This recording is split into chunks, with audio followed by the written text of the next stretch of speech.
आज आपण अगदी झणझणीत असा हा अंड्याचा रस्सा बनवतोय, जो करायला अगदी सोपा आहे आणि खायला तर एकदम अप्रतिम असा लागतो. तर त्यासाठी इथे पहा अर्धा डझन अंडी घेतली आहेत आणि आता एखादं पातेलं घ्यायचं. त्यामध्ये 2-3 मोठे चमचे इतकं तेल घातलं आहे आणि त्यामध्ये घालायचं आहे ठेचलेला लसूण, एक दालचिनीचा तुकडा, 2 तमालपत्र आणि एक मध्यम आकाराचा कांदा बारीक चिरून घालायचा आहे. आता हा कांदा आपल्याला छान असा 2-3 मिनटं तेलावर परतून घ्यायचा आहे.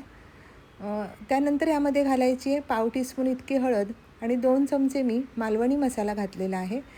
तिखटाचं प्रमाण तुम्ही तुमच्या आवडीप्रमाणे घातलं तरीसुद्धा चालू शकेल.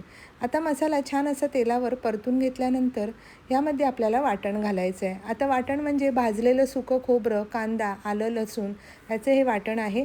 हे यामध्ये मी घातलेलं आहे. आता हा मसाला आपल्याला छान असा तेलावर परतून घ्यायचा आहे. तर इथे पहा हे मस्त असं हे वाटण मी परतून घेतलं आहे आणि आता यामध्ये घालायचं आहे पाणी. आता पाणी तुम्हाला जसा रस्सा घट्ट किंवा पातळ हवा आहे त्यानुसार घालायचं आहे.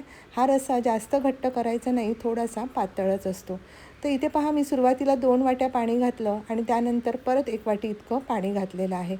आता घालायचं आहे चवीप्रमाणे मीठ आणि आता इथे आपल्याला मस्त अशी ह्याला उकळी येऊ द्यायची आहे.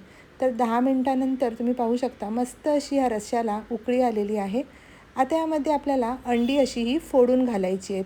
जर तुम्हाला ही अशी अंडी फोडून घालता येत नसतील तर एखाद्या वाटीमध्ये अंडं फोडून घ्यायचं आणि नंतर ते यामध्ये घालायचं आहे.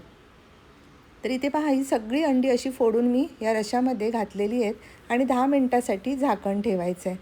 आता 10 मिनटानंतर झाकण काढलं आहे आणि तुम्ही पाहू शकता मस्त अशी याला अगदी रटरटून अशी उकळी आलेली आहे. छान असं आपलं हे अंड्याचा रस्सा तयार झाला आहे. हे पहा अंडंसुद्धा मस्त शिजलं आहे ह्यामध्ये. आता वरून बारीक चिरलेली कोथिंबीर घालायची आणि गॅस बंद करायचा. मस्त असा आपला हा झणझणीत अंड्याचा गावरान पद्धतीने केलेला रस्सा तयार झालेला आहे.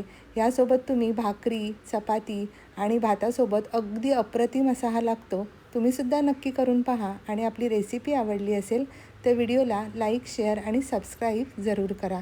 पुन्हा भेटूया अशाच एका छान रेसिपीसह. तोपर्यंत धन्यवाद.